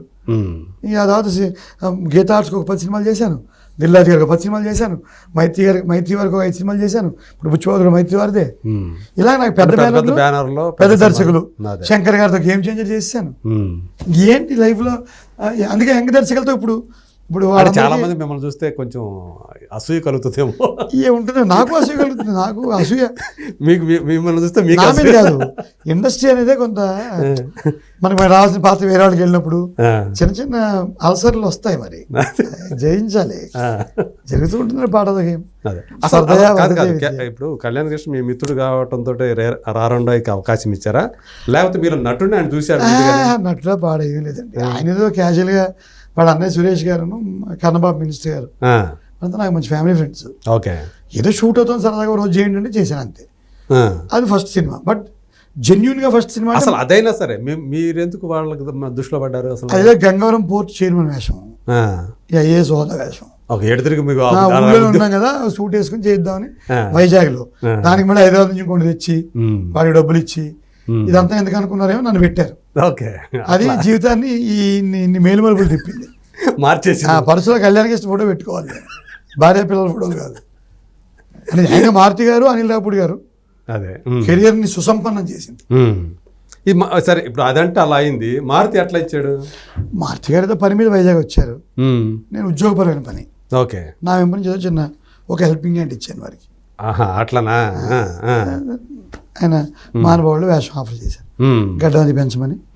మంచి ఫుల్ లెంగ్త్ రోల్ అండి. ఓకే. స్టార్టింగ్ ఆయనకి మీరు చేసిన సహాయానికి కృతజ్ఞత అనుకోవాలి, అనుకోవచ్చు. ఓకే, అనుకోవచ్చు.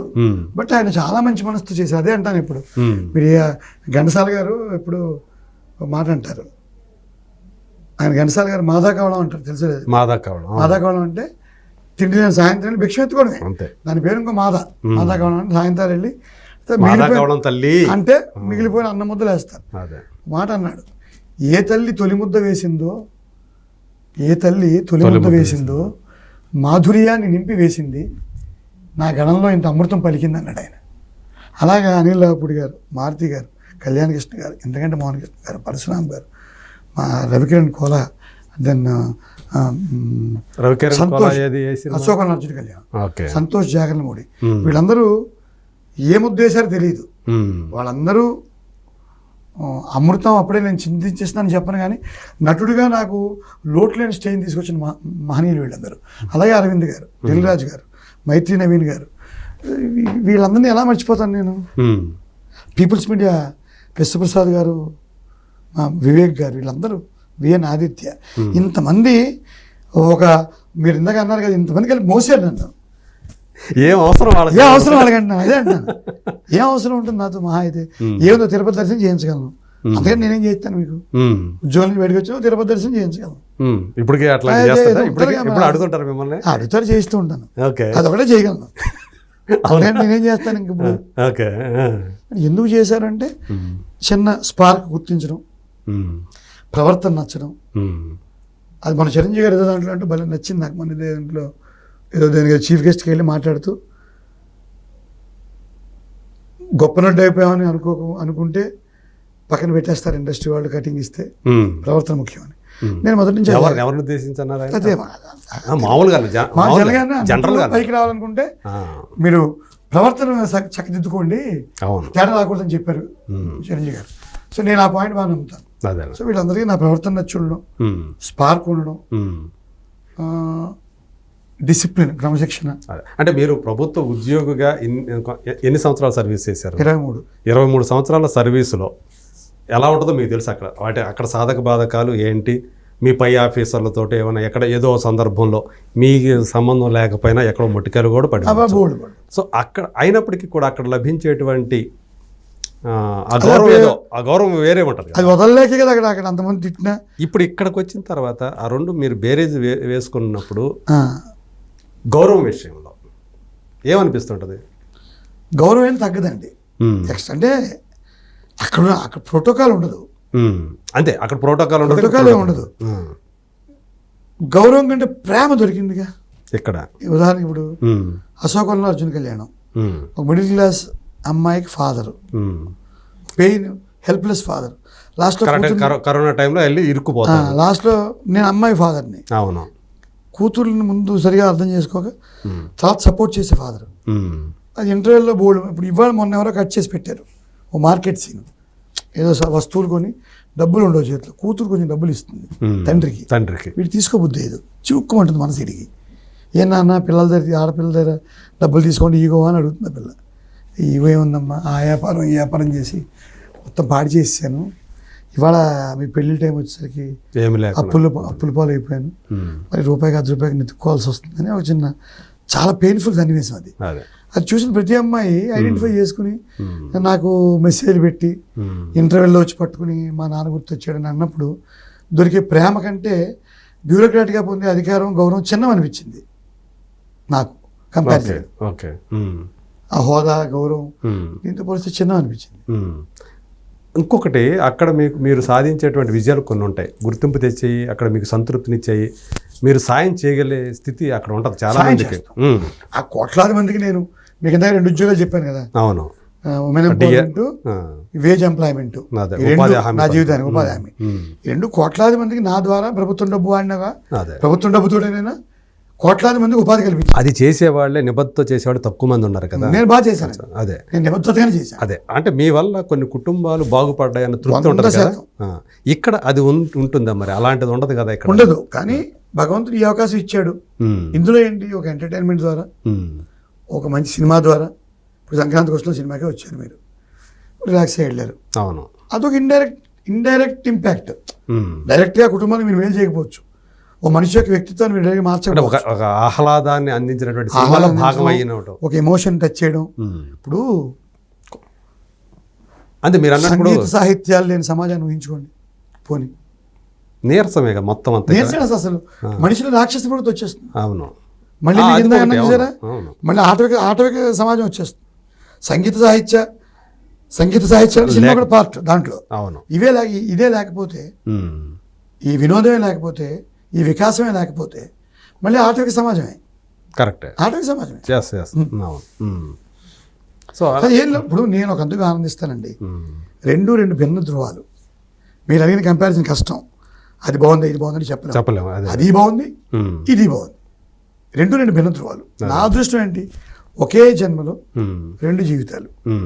మనిషికి కష్టం, అది కూడా వయసు మీద పడిన తర్వాత. 30 ఏళ్ళ వయసులో, 35 ఏళ్ల వయసులో 10 ఏళ్ళు ఉద్యోగం చేసి బయటకు వచ్చిన సాహసం కాదు. 47 ఏళ్ల వయసులో 22 ఏళ్ళు ఉద్యోగం చేసిన తర్వాత చేసిన సాహసం. ఆ సాహసం ఎటువంటిది, ఇక్కడ విజయం వస్తుందా రాదా, ఇతమిద్ధంగా ఏ రకమైన ఫార్ములా లేని ఒక రంగంలోకి వచ్చి చేసిన సాహసం. నిలబడ్డాం, చరిత్రలో నిలబడిపోతాం, అందరూ గుర్తుపెట్టుకుంటారు. పలానా ఆయన ఒక కలెక్టర్ హోదా మానుకుని వదులుకుని సినిమాల్లోకి వచ్చి నిలబడ్డాడు, నిలదొక్కున్నాడు, ఈరోజు మీ ముందుకు వచ్చి మాట్లాడగలుగుతున్నాడు అంటే ఒక ఎగ్జాంపుల్ ఉండిపోవచ్చు. ఒక ఎగ్జాంపుల్ ఉండిపోతాం. అవును, మీరు అంటే మిమ్మల్ని మీరు చూసుకొని ముచ్చటపడ్డ పాత్ర ఏదంటే ఏదో అనుకోవాలి, అంటే ఒక నటుడుగా అరే నేను కూడా నటుడిని అని మీకు అనిపించినటువంటి మొట్టమొదటి పాత్ర అంటే ఏదంటే ఏం చెప్పుకుంటారు? కముకు దెబ్బలా నొప్పి తెలియకుండా ఫస్ట్ మహానుభావుడు. ఓకే. ఫస్ట్ మహానుభావుడు, తర్వాత సుబ్రహ్మణ్యపురం, తర్వాత మంచి రోజులు వచ్చాయి. మహానుభావుడు, సుబ్రహ్మణ్యపురం అంటే సుమంత్ గారు. దాంట్లో నేను ఎమ్మెల్యే రామ్మూర్తి నాయుడు వేషం. ఓకే. అది కముకు దెబ్బ నొప్పి తెలియకుండా చేసి అవతల పడేశాను. ఇంకా ఉద్యోగంలో ఉన్నాను, ఇవన్నీ నేను ఉద్యోగంలో ఉన్నాను. నెక్స్ట్ మంచి రోజులు వచ్చాయి. జీవితాన్ని మేలుమలుపు తిప్పిన సినిమా అది. ఓకే. తర్వాత అశోకంలో అర్జున కళ్యాణం, తర్వాత సంక్రాంతికి వస్తున్నాం. ప్లస్ రేపు బాగా పేరు తెస్తుందని ఆశపడుతూ మీరన్న 1,75,000 లక్షకి వెళ్ళొచ్చేమో అనుమానాన్ని ఇచ్చే, సారీ చిన్న ఆశ కల్పించే సినిమా సారంగబాణి జాతకం. ఎందుకంటే మోహన్ కృష్ణ గారు త్వరలోనే రిలీజ్ త్వరలోనే ఫిబ్రవరి మార్చో మ్యాక్సిమం 2 నెలల్లో రిలీజ్ అవుతుంది. శివలం కృష్ణప్రసాద్ గారు ప్రొడ్యూసర్. అవును. So Sridevi movies. ఆ సినిమాలో నేను ఇప్పుడు ఏ పాత్ర ఏడు చెప్పను, పినాకపాణి విన్నారేంటి మీ దాని గురించి? అదే అలాంటిదే, సారంగపాణి తండ్రి పినాకపాణి. అంతే, బాగా వచ్చిందండి. ఓకే. మంచి వేషం. తను ఆ క్యారెక్టరైజేషన్స్ ఎలా తీర్చిదిద్దాడో తెలుసు కదా మోహన్ కృష్ణ. నాకు ఒక సెన్సిబుల్ డైరెక్టర్. ఇలా లిస్ట్ ఆఫ్ మూవీస్ సరదాగా అనిపించిన సినిమాలు చాలా ఉన్నాయి. భగవంత్ కేసరి ఉంది, F2 బాగుంటుంది, ఆయిలో వేషం బాగుంటుంది, ఆయిలో గీతాంజలి 2లో బాగుంటుంది. ఇవన్నీ సరదాగా ఉంటాయి, అలా వెళ్ళిపోతూ ఉంటాయి. సో వీళ్ళందరూ అమ్మాయి ఫాదర్ చాలా మంచి పాత్రలే చేశారు. నేను చేసిన సినిమాలో ఎక్కువ విజయవంతమైన సినిమాలే ఎక్కువ. అదే 100 కోట్ల సినిమాలే ఒక, అంటే చాలా మందికి రాని అవకాశం మీకు చాలా స్వల్పకాలంలోనే పెద్దవాళ్ళు, పెద్ద దర్శకులు, పెద్ద నిర్మాతల నుంచి నా జర్నీ మొదలైంది. అదే జనరల్ ఇటు నుంచి పైకి వెళ్తాం. ఓ చిన్న సినిమా, చిన్న దర్శకుడు, చిన్న నిర్మాత బాగా చేసుకుంటూ ఈ దృష్టి పడి పెద్ద సినిమా ఛాన్స్ ఎప్పుడు వస్తుందా అని ఎదురు చూస్తాం. నేను అటు నుంచి వచ్చాను, రావే రూటే పెద్ద సినిమాలో రావటం అనేది మీకు కలిసి వచ్చినటువంటి ఒక అంశంగా అనుకోవాలి.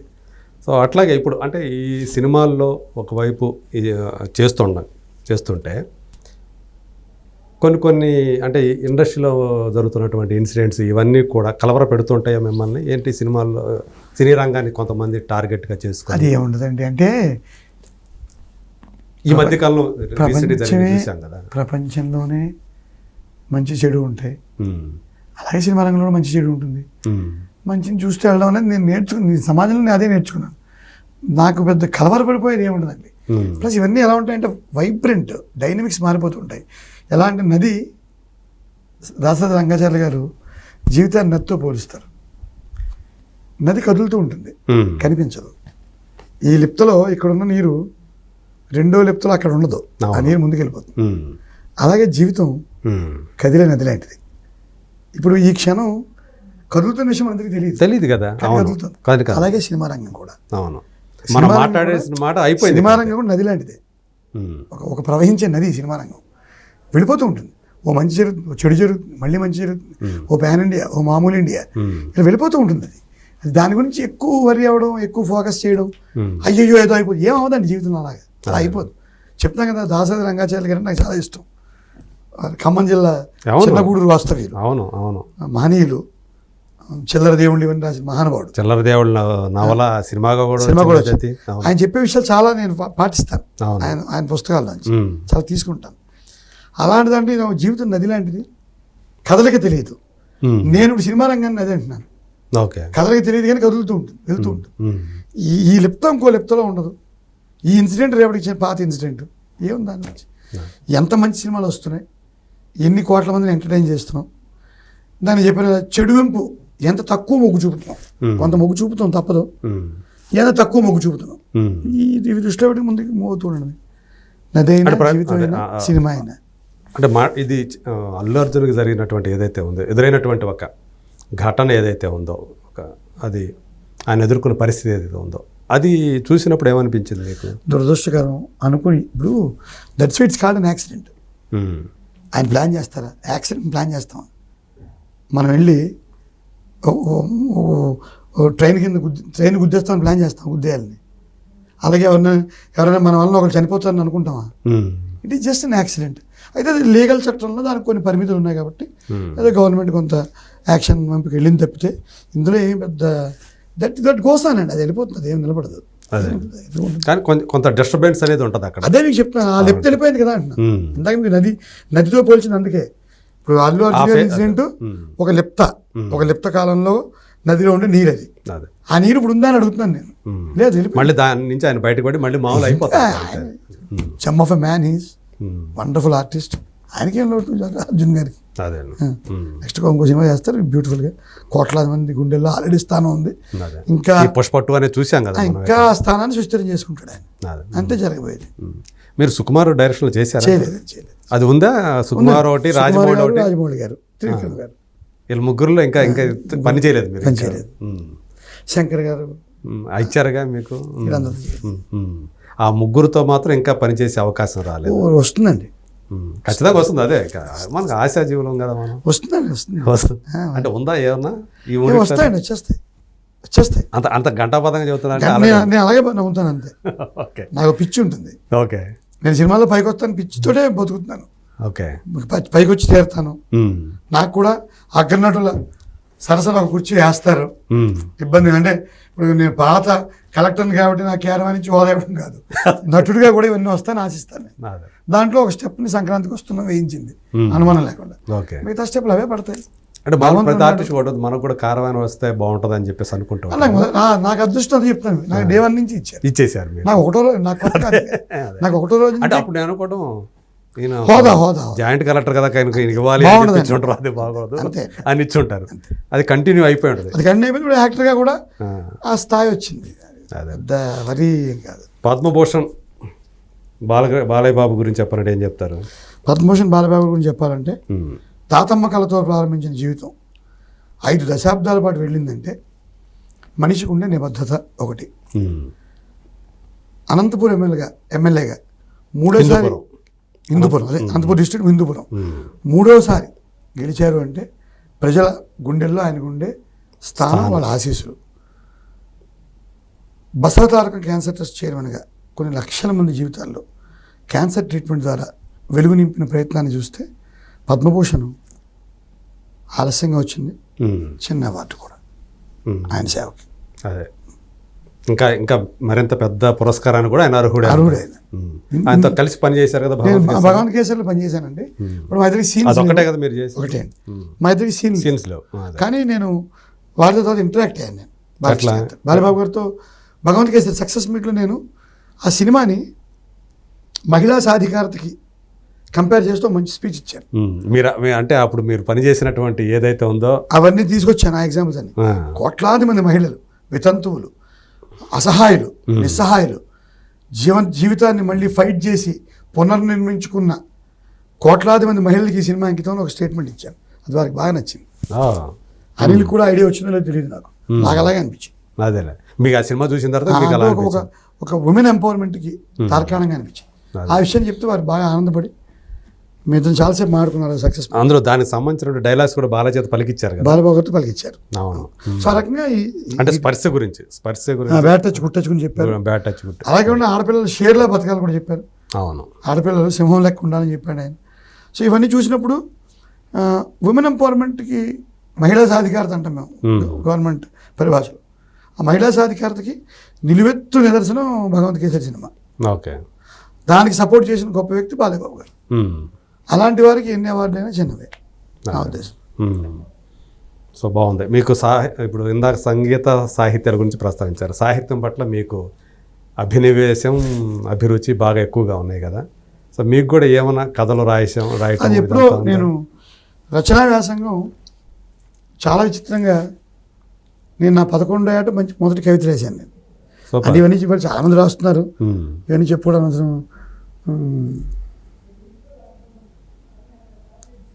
11వ ఏట కవిత, 11వ 12వ ఏట. తర్వాత తెలుగుదేశం కొన్నాళ్ళు దాచాను చాలా ఏళ్ళ పాటు, పోయాయి తర్వాత అవన్నీ. తర్వాత తెలుగుదేశం ప్రభుత్వం ఎన్టీ రామారావు గారు అంటే ఇష్టం అప్పుడు చిన్న వయసులో. ఆయన తెలుగుదేశం పార్టీ పెట్టినప్పుడు ఒకరోజు కూర్చుని 100 కవితలు రాశాను ఎన్టీఆర్ గారి మీద. 100 కవితలు ఒకే రోజు, 3 రోజులు. మా ఊర్లో మా ఇంటి దగ్గర గోదావరి గట్టు మాది. ఆ మామిడి చెట్ల కింద ఎక్కడ కూర్చుని అవి ఏం రాశాను ఏం పరికని తెలియదు. ఏ ఊరు మీ సొంత? మా అమలాపురం అండి. అమలాపురం. అమలాపురం దగ్గర నందంపూడి గ్రామం. సో గోదావరి గట్టికి 2 కిలోమీటర్లు అవుతుంది. అక్కడెక్కడ మా వసీరా వీళ్ళు ఏమైనా పరిచయం? ఆ వసీరా గారు తమ్ముడు సత్యబాబు, నేను సత్యబాబు ఫ్రెండ్. వసీరా గారు కూడా బాగా ముక్కాముల చక్రధరు నేను యారావురే ఫ్రెండ్స్. అవునా? బుజ్జిగాడు నేను యారావురే ఫ్రెండ్స్. బుజ్జిగాడు మొన్న 10 రోజులు బుజ్జిగాడిని కలిసి. అదే పుస్తకం కూడా వేసాడు కదా మన కేర్ ఆఫ్ కూచిమంచి అగ్రహారం. కూచిమంచి, అవును, కేర్ ఆఫ్ కూచిపూడి కూచిమంచి అగ్రహారం. కూచిమంచి. అందులో ఇప్పుడు భోగం వీధి సుగుణ అవును అనే కథను ఇప్పుడు నేను సుమన్ టీవీ కథా కమావేశాలు చెప్తానండి. అవునా? అది కూడా సెలెక్ట్ చేసుకో. మా చక్రికి మంచి ఇది ఆ కథ ఇస్తాను నాకు. ఓకే. వాడు నేను చాలా సన్నిహితులు. ఓకే. నేను సివిల్ సర్వీస్ ప్రిపేర్ అయ్యేటప్పుడు ఎప్పుడైనా బాగా లోలో ఉంటే వాడు అప్పుడు సాహిత్యం బాగా చదువుకునేవాడు. అవును. వాడిని పిలిచి వాడి నుంచి నేను ధైర్యాన్ని తీసుకునేవాడిని. బుజ్జి నాకు బుజ్జి అంటాం కదా. అవును. బుజ్జి నేను చాలా మంచి ఫ్రెండ్స్. సో అప్పుడు కూడా కవిత్వం రాయడం, చిన్న చిన్న కథలు, పెద్ద గొప్పగా రచనాసంగం చేసే వెళ్ళదు కానీ చదువుకున్నాను బాగా సాహిత్యం. మొదలంత అంటే కథలు ఇష్టం నాకు. ఓకే. నవల్లో నవలికల కంటే కూడా కథలు, కథ అనే ప్రక్రియ నాకు బాగా ఇష్టం సాహిత్యంలో.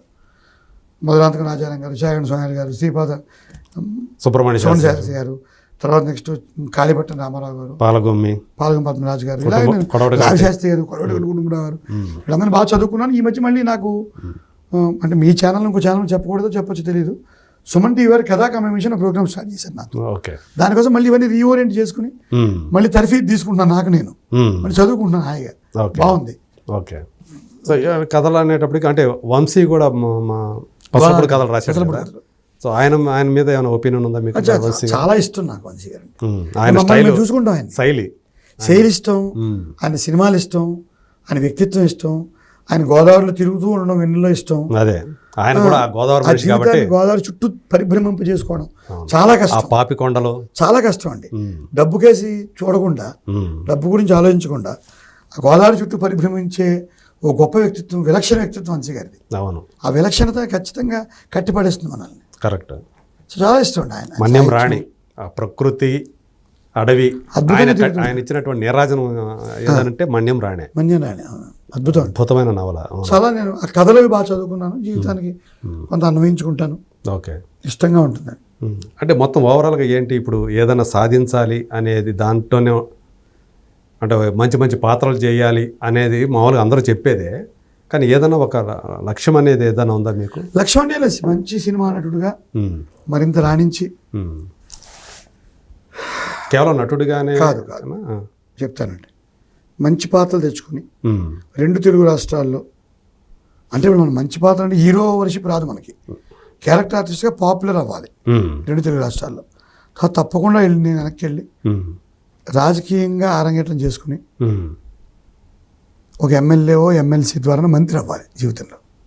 అది మీ లైఫ్ అంబిషన్. ఓకే. మినిస్టర్ అవ్వాలి, ఎందుకంటే అదొక రోల్ మోడల్ చేయాలి. మినిస్టర్ అవ్వడం ఏదైతే ఉద్యోగం పవర్ ఎంజాయ్మెంట్. ఇప్పుడు ఫర్ ఎగ్జాంపుల్ మీ కింద మహిళా సంఘాల గురించి చెప్పాను. ఒక పీడీడీఆర్డీ గారు అంత చేసినప్పుడు ఒక రూరల్ డెవలప్మెంట్ మినిస్టర్ అయితే ఇంకెంత చేయగలరు? పవన్ కళ్యాణ్ గారు ఉన్నారు ఆ శాఖలో. ఒక రూరల్ డెవలప్మెంట్ మినిస్టర్ అయితే ఈ అనుభవాన్ని ఎలా ఉపయోగించాలి? ఆయన ఎలకాలం అది దాంట్లోనే ఉంటారు. చెప్తాను, మీరు రాజకీయాల్లోకి వచ్చి దాంట్లో ఆయన ఇంకెక్కడ ఉంటారో. ఇది పెద్ద ఆశ, ఎందుకంటే రాక్షస క్రీడ రాజకీయం. అవును. అక్కడ కొద్దిగా పవన్ కళ్యాణ్ గారు సర్వే అయ్యారు, స్థాయి వేరు కాబట్టి. రాక్షస క్రీడ అన్నారు కదా, ఆ రాక్షస క్రీడగా మీరు దాన్ని అభివర్ణించేంతగా మీ జీవితంలో ఎప్పుడేమన్నా జరిగా? నాకు ప్రత్యేక వ్యక్తిగత అనుభవాలు చాలా ఉన్నాయి. అంటే నేను డిటీరియేషన్ చూస్తున్నాను. ఓకే. నేను ఉద్యోగం చేయనప్పటి నుంచి ఈ రోజు నాటికి, అంటే ఫర్ ఎగ్జాంపుల్ నాకు ఎమ్మెల్యేగా పోటీ చేయాలనుంది. నేను 23 సంవత్సరాలు అద్భుతమైన బ్యూరోక్రటిక్ అనుభవం. మిగతా ఐఏఎస్లా కాకుండా, ఇప్పుడు ఈ నార్త్ ఇండియా ఐఏఎస్లు వాళ్ళ కాకుండా నేను ప్రజలతో ఎక్కువ మమేకమే బతికాను. ఫీల్డ్ పోస్టులు చేశాను. ఆ డైనమిక్స్ అన్నీ తెలుసు, చదువుకున్నాను, మాట్లాడతాను. ఆ సామాజిక స్పృహ ఉన్న మనిషిని నేను. నాకు మీరు సీట్ ఇస్తారా? ఫస్ట్ క్వశ్చన్ ఏంటి? కులం కూడా మాట్లాడేద్దాం. నేను బ్రాహ్మణ్ణి. బ్రాహ్మణ్ ఓట్లు ఎక్కువగా ఉన్న నియోజకవర్గాలు ఏమున్నాయి? ఏ నియోజకవర్గాలు ఇవ్వాలి మరి నీకు? ఈ లెక్కలు ఉంటాయి. తర్వాత ఇప్పుడు ఎంత తీసుకొచ్చి డిపాజిట్ చేస్తావు? రెండో ప్రశ్న. అది బాబు గారు కావచ్చు, జగన్మోహన్ రెడ్డి గారు కావచ్చు, ఎవరు ఎక్సెప్షన్ కాదు దానికి. మరి దాన్ని ఎలా ఛేదించగలుగుతాం అంటే తెలియదు, చూస్తాను. పవన్ కళ్యాణ్ గారి ప్రస్తావన వచ్చింది కదా, సో పవన్ కళ్యాణ్ గారు ఒక నటుడి నుంచి ఆయన ఒక పార్టీ పెట్టి అదే జనసేన పార్టీ పెట్టి ఈ రోజు మరి ఈ స్థాయిలో అంటే ఒక ఉప ముఖ్యమంత్రి హోదాని చేస్తూ ఆయన పని చేస్తున్న తీరు ఏమనిపిస్తుంది మీకు? అద్భుతం, చాలా ఆర్తి. కానీ ప్రభుత్వంలో చాలా అడ్డంకులు, అవరోధాలు, బడ్జెటరీ కన్స్టెంట్స్. ఎందుకంటే నేను పనిచేసిన డిపార్ట్మెంట్కి వారు హెడ్. ఇప్పుడు నేను రూరల్ డెవలప్మెంట్ అని నా 23 సంవత్సరాల్లో దగ్గర 18 సంవత్సరాలు రూరల్ డెవలప్మెంట్ అని పనిచేశాను.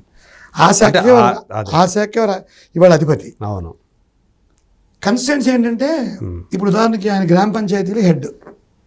ఇప్పుడు అవును, పవన్ కళ్యాణ్ గారు ఆయనకి ఇష్టమైన శాఖ పంచాయతీ గ్రామ పంచాయతీ రాజ్ హెడ్ కదా. గ్రామ పంచాయతీలు చాలా నిరుపయోగంగా ఉంటాయి, విచిత్రంగా ఆర్థికపరమైన వెసులుబాటు లేకుండా. అవును, ఏది చేయడానికి. ఉదాహరణకి కేరళ ఉందనుకోండి, కేరళలో రాష్ట్రం మొత్తం కలిపితే 1000 పంచాయతీలు. ఒక్కో పంచాయతీకి ఆదాయం ఉంటుంది, అధికారులు ఉంటారు. అదొక మోడల్. చదువుకున్న సమాజం కాబట్టి ఆ మోడల్ వర్కౌట్ అయింది. మన దగ్గర 500 మంది, 600 మంది, 1000 మంది ఉన్న పంచాయతీలు కూడా ఉంటాయి. 1000 రూపాయలే వార్షిక ఆదాయం ఉన్న పంచాయతీలు ఉంటాయి, మైనర్ పంచాయతీ అంటారు. అవును. కేంద్ర ప్రభుత్వం నుంచి వచ్చే నిధులు ఏ మూలకి సరిపోవు. గట్టిగా మాట్లాడితే పారిశుద్ధ్య నేను డిస్ట్రిక్ట్ పంచాయతీ ఆఫీసర్గా పనిచేశాను, జిల్లా పంచాయతీ అధికారి. పారిశుద్ధ్య కార్మికులకి జీతాలు ఇవ్వలేని దుస్థితులు ఈ రోజు కూడా ఉందని నేను నమ్ముతున్నాను. గ్రామ పంచాయతీలు చాలా వరకు అలాగే ఉంటాయి. మీరు అందుకే ఏ ఊరు వెళ్ళినా కారణం ఏం లేదండి, మెషినరీ లేదు. నేను మౌలిక సదుపాయాలు మెషిన్ డబ్బు మెన్నం మెషినరీ. ఇప్పుడు మీ ఊరు ఉంది, మీరే వేటపాలెం పంచాయతీనా? పంచాయతీ. మరి మీ ఊరు శుభ్రత తొడవాలంటే ఒక 50 మంది కావాలి, మనిషికి 10,000 ఇవ్వాలి అంటే నెలకు 5 లక్షలు కావాలి. అంత ఆదాయం ఉండదు మీ పంచాయతీకి. అక్కడ వస్తుంది తగ్గరాదు. కేంద్ర ప్రభుత్వ నిధులు ఈ జీతాలు ఇవ్వడానికి కుదరదు. రోడ్డు వేయడానికో, ఓ బోర్ వేయడానికో, ఓ మంచినీటికో, వీటికి వినియోగించాలి కండిషన్స్ ఉంటాయి. ఫైనాన్స్ కమిషన్ నిధులు కానీ, పెర్ క్యాపిటా గ్రాంట్స్ కానీ, ఈ నిధులన్నింటినీ కొన్ని పనులకే వాడాలి. అందువల్ల చాలా కష్టమైన శాఖ తీసుకున్నాడు, చాలా కష్టమైన శాఖ ఎంచుకున్నాడు ఆయన.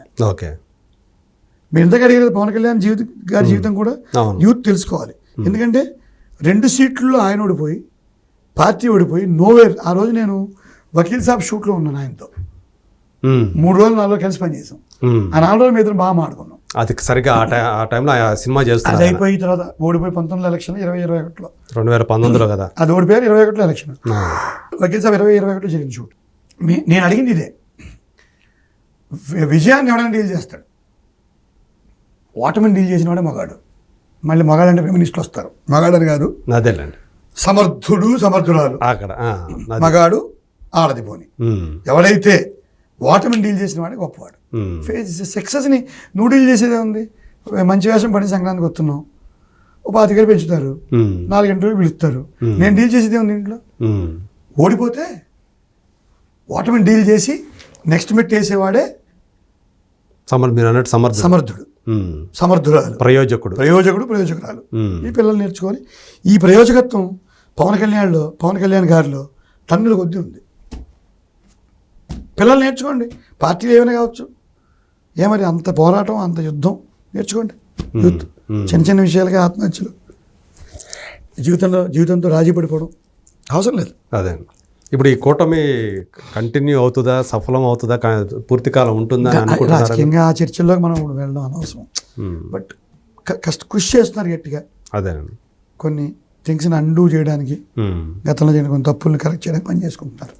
సో రాజకీయంగా అంటే నాకు రాజకీయాలంటే ఇష్టమే, కానీ ఇప్పుడు పెద్దగా ఇష్యూస్ మీద అంతా అప్పుడే ఫోకస్ చేయను నేను. బట్ విషయాలన్నీ నాకు అంటే నేను గర్వంగా ఒక మాట చెప్తాను, ఏ ప్రభుత్వం అయినా నన్ను సలహాదారుగా పెట్టుకుంటే గొప్పగా ఉపయోగపడతాను. సీరియస్లీ అంత అనుభవం నాకుంది. ముఖ్యంగా రూరల్ డెవలప్మెంట్. కానీ ఇప్పుడు నేను సినిమాలు చేయాలి, నటుడిగా ప్రూవ్ చేసి నా అనుభవాన్ని నేను కూడా ఒక మంత్రిగాను, ఎమ్మెల్యేగాను, ఒక ఎమ్మెల్సీగాను సమాజానికి ఇచ్చే ప్రయత్నం అయితే చేస్తాను. ఇప్పుడు నటుడిగా ఉండి అది చేయకూడదు. ఇప్పుడు ఆ 2 పడవల ప్రయాణం ఇప్పుడు నేను చేయదలుచుకోలేదు. క్లియర్గా ఉన్నా. కానీ ఏదో ఒక ఇంక్లినేషన్ అనేది ఉంటుంది టువర్డ్స్ సమ్ పార్టీ అని. నేను టీడీపీ సైడ్ నా ఇంక్లినేషన్ ఉండేది మొదటి నుంచి, మారలేదు అటు ఇటుగా. మొదటి నుంచి నేను తెలుగుదేశం వైపు నా ఇంక్లినేషన్ ఉండేది మొదటి నుంచి. అంటే చంద్రబాబు నాయుడు గారి నాయకత్వం మీద, అదే ఎన్టీఆర్ గారి మీద అభిమానమా? ఎన్టీఆర్ గారి అభిమానం, చంద్రబాబు గారితో పనిచేశాను నేను ఎక్కువ సంవత్సరాలు. సో నాకు చంద్రబాబు గారి మీద ఎన్టీఆర్ అభిమానం కాదు. మీరు వ్యక్తిగతంగా ఆయన కూడా బాగా పరిచయమే కదా? బాగా పరిచయం చంద్రబాబు గారు. అదే బాగా పరిచయం. సో ఒకవేళ మళ్ళీ అంటే ఫ్యూచర్లో ఇన్ ఫ్యూచర్ అంతే నేను నాకు నాకు టీడీపీలోకి ఆశ అయితే ఆ, రాజకీయమైన ఆశ అయితే నాకు ఉంది స్థిరంగా. అదే అటు ఇటు వెళ్ళదు. నేను అంటే ఇక్కడ ఇక్కడ కొంతకాలం ఇది భగవంతుడు ఇచ్చాడు, ఆ. శివానందమూర్తి గారు ఇచ్చారు, తీసుకున్నాను. ఉమ్, జర్నీ బాగుంది, ఉమ్, మూవ్ అవుతాను, మూవ్ అనివ్వండి. అదే రైట్ టైం చూసి నేను అటు వెళ్తాను విశాఖపట్నం. Okay, nice. ఇప్పుడు ఇమీడియట్గా మీరు రిలీజ్ అవ్వబోతున్నటువంటి ఒక క్రేజీ ఫిల్మ్ అంటే ఏం చెప్తారు? సారంగపాణి జాతకం ఓకే, సమీప భవిష్యత్తులో ఇది రిలీజ్ కాబోతుంది. చాలా చాలా క్రేజీ ఫిల్మ్. సో మీకు మళ్ళీ సంక్రాంతికి వస్తుంది చాలా పేరు తీసుకొచ్చే ఉమ్, సినిమా అండి. చాలా పేరు తీసుకొస్తుంది. ఉమ్, చాలా బాగుంది నా పాత్ర. అదే. సో దాన్ని బట్టి అర్థమైపోతుంది మీరు దాన్ని అంత ఎక్సైట్మెంట్ అదే చాలా ఎగ్జాక్ట్. మీరు అడిగితే చెప్పకూడదు, ఇంటి గారు తిడతారు. అదే బోర్డు చెప్పాలి, డైలాగ్ కూడా చెప్పాను. అంత బాగుంటుంది.